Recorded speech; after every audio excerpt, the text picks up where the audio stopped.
ETF index mutual funds నేర్చుకుని stock మార్కెట్లో రాణించాలనుకుంటున్నారా? వెంటనే ఈ నెంబర్కి కాల్ చేయండి.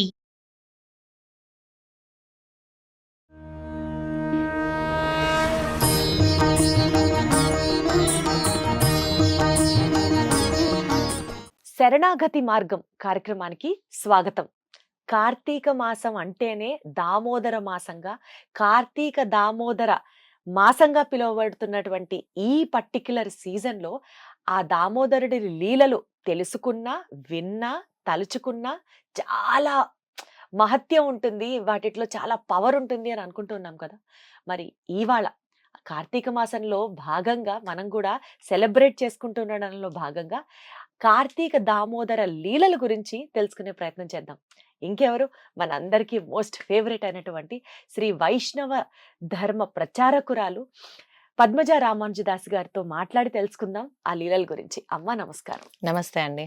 కార్తీక దామోదర లీలలు ఇవి వినాలే గాని అసలు బోలెడు ఉంటాయి. ఒక్కొక్క లీలకి ఒక్కొక్క తాత్పర్యం ఉంటుంది. ఆ తాత్పర్యాన్ని మనం మన తత్వం అదే మనం ఒక మారల్ ఆఫ్ అవర్ లైఫ్ గా కూడా ఒక దిక్సూచిగా మనకి చాలా హెల్ప్ అవుతాయి అని అంటూ ఉంటారు.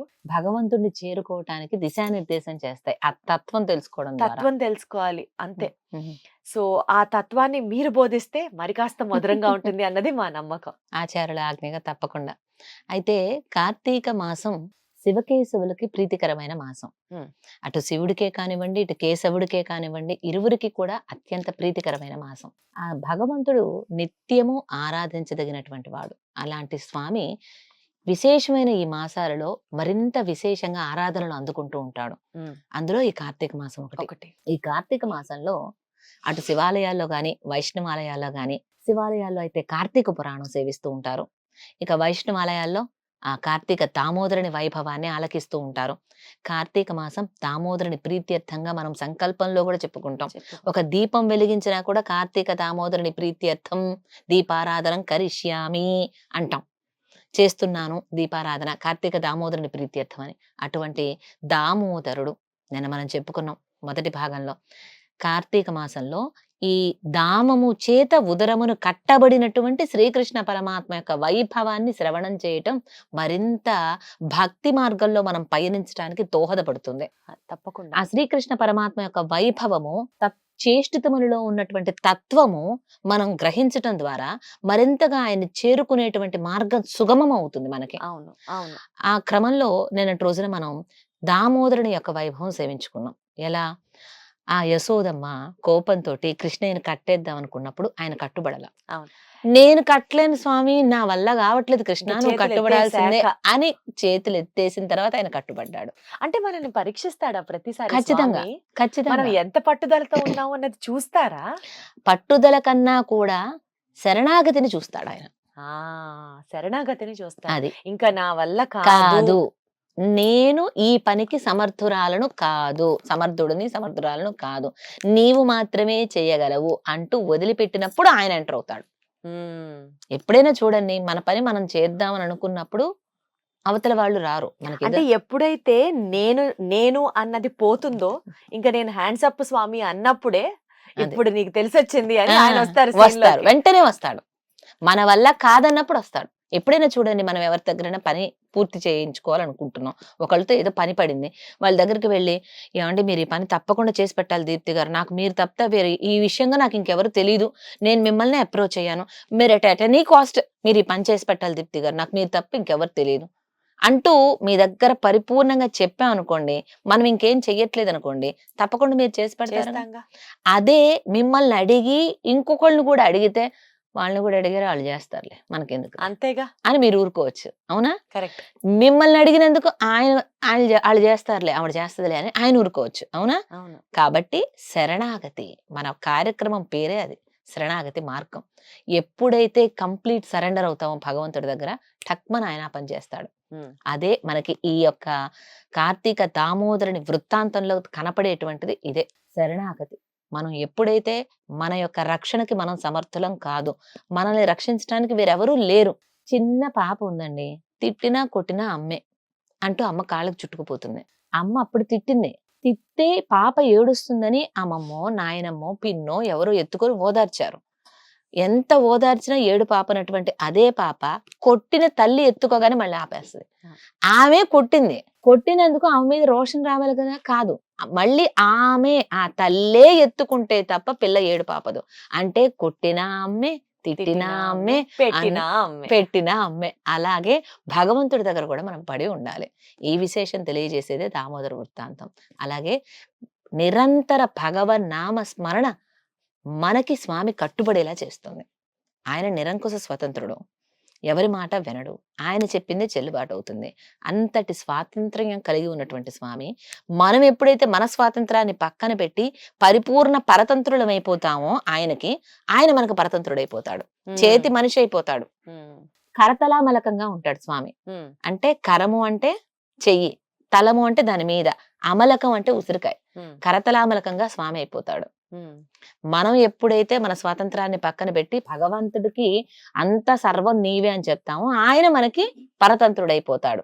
అంతగా ఇప్పుడు చూడండి, తల్లికి లొంగిపోయాడు. మనం అనుకున్నాం ఎవరూ చూడండి, ఆమె చూసింది. భగవంతుడు ఏడవడం, భగవంతుడు నమస్కారం చేయడం, ఇవి రెండు యశోదమ్మ చూసింది. అంటే అంత పరాత్పరుడు ఆమె భక్తికి, ఆమె ప్రేమకి లొంగిపోయాడు. ఇది ఆయన సౌరభ్యం. ఆ తర్వాత ఏం జరిగిందంటే, ఆయన్ని రోటికి కట్టేసింది కదా యశోదమ్మ, కట్టేసి తన పని చేసుకోవడానికి లోపలికి వెళ్ళింది యశోదమ్మ. ఈ కృష్ణుని ఏం చేశాడు, ఎంతసేపు ఉంటాడండి అల్లరి కృష్ణయ్య, కొంట కృష్ణయ్య ఊరుకోడు కదా. ఇక వెంటనే ఆ రోటిని అలా ఉంటేనే వెనకాల ఉంచుకొని తను పాకడం ప్రారంభం చేశాడు. నడవడం లేదు, ఇంకా పాకుతూ ఉన్నాడు కృష్ణయ్య. పాకుతూ వెళ్ళిపోయాడు, వెనకాల రోడ్ని లాక్కొచ్చుకుంటూ వస్తున్నాడు. అలా పాకుతూ అంతఃపురంలో నుంచి బయటకు వచ్చేసాడు. అక్కడ ఉద్యానవనం ఉంది, నందుని ఉద్యానవనం, అందులోకి వెళ్ళాడు. చక్క పాక్కుంటూ వెళ్ళిపోతూ ఉన్నాడు. ఒక్కొక్కసారి బరువుగా ఉన్నా ఆయనకి ఏముందండి, అఘటిత ఘటనా సామర్థ్యం కలిగినటువంటి వాడు. ఆ రోటిని అలా లాక్కుంటూ వెళ్ళిపోయాడు. ఈమెమో లోపలే ఉండిపోయింది యశోదమ్మ. 2 చెట్లు కనిపించినాయి, ఆ చెట్ల మధ్యలో నుంచి ఇట్లా లాక్కుంటూ వెళ్ళిపోయాడు. వెళ్ళిపోదామని తానైతే చెట్ల మధ్యలో నుంచి దూరిపోయాడు. వెనకాల రోల్ ఏమైందంటే, ఇక్కడ అంతఃపురంలో నుంచి ఉద్యానవనం దాకా పాక్కుంటూ వచ్చేటప్పటికి మన కృష్ణయ్య అది అడ్డం తిరిగిపోయింది. ముందు నిలువు ఉండేటువంటిది అడ్డం తిరిగిపోయింది. ఇప్పుడు కృష్ణయ్య దాటేశాడు 2 చెట్ల మధ్యలో నుంచి, రోలు రాలా, 2 చెట్ల మధ్య ఇరుక్కుపోయింది.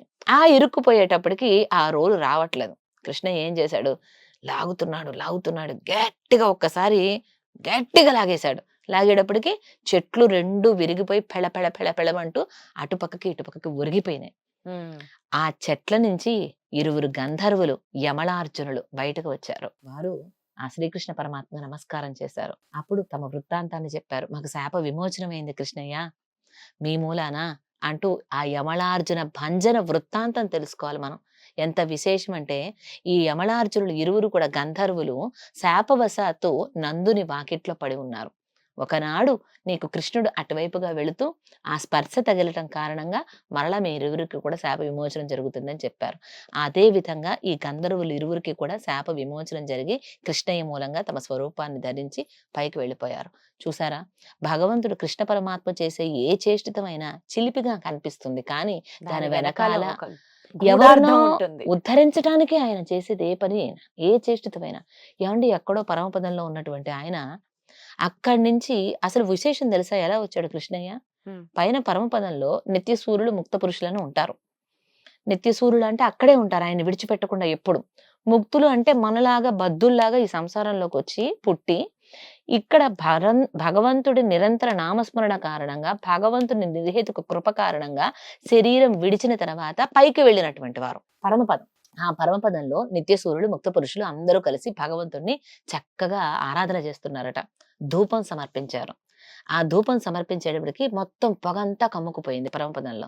అప్పుడు ఆ పొగ ఆవరించగానే ఆయన టక్కుమని కిందకు వచ్చేసాడు కృష్ణ పరమాత్మగా. ఎందుకు? ఎప్పుడు తను చెప్పినట్లు వినేటువంటి నిత్య సూర్యులు ముక్త పురుషులు, తనలో ఏ గుణం ప్రకాశించడం లేదు. ఆయన పరత్వం కలిగి ఉన్న ఆ స్వామి పరత్వ గుణం మాత్రమే ప్రకాశిస్తుంది పరమపదంలో. ఇప్పుడు సౌలభ్యం అండి అంటే యాక్సెసిబిలిటీ. తాను ఎంత సౌలభ్యంగా తన వాళ్ళ దగ్గరకు వచ్చారనేది అక్కడ చూపించలేడు. ఇంకొకటి స్వామిత్వం, ఆయనను వేలుకునేవాడు. వాత్సల్యం, తప్పులు క్షమించడం, వాళ్ళు అసలు ఏ తప్పు చేయరు. పైన నిత్య సూర్యులు ముక్త పురుషులు, ఆయన చెప్పినట్లు వింటారు. ఆయనలో ఏ గుణం బయటికి రావట్లా. ఎప్పుడైనా తప్పు చేస్తే 10 మందికి చెప్తారు, 100 మందికి చెప్తారు. 100 మందికి 100 మంది చెప్తారు. ఆయన చెప్పినట్లు వింటారు. చేసిన తప్పును కూడా క్షమిస్తే కదా నీలో ఉన్న గుణం బయటకు బయటికి వచ్చేది. వచ్చేది. అవును. అది అక్కడ గుణాలు ఏం ప్రకాశించట్లా. ఎలా ఉందంటే పగటిపూట ట్యూబ్ లైట్ లా ఉంది. కలిసిపోయేది. గుణాలన్నీ ఉన్నాయి కానీ కానీ పెద్ద- పగటిపూట ట్యూబ్ లైట్ లా ఉంది. దానికి ఉపయోగం లేదు, నిరుపయోగంగా పడున్నాయి. ఆయన గుణాలు ఎక్కడ ప్రకాశిస్తాయంటే అంధకార బంధురమైన ఈ లోకంలో. ఉమ్, ఇక్కడ చీకటే కదా, అంత అజ్ఞాన తీరాంధకారంలో ఉంటాం మనం అంతా కూడా. అంతే. ఇక్కడ ఆయన గుణాలన్నీ ప్రకాశిస్తే మనం అన్ని తప్పులు చేసేవాళ్ళం.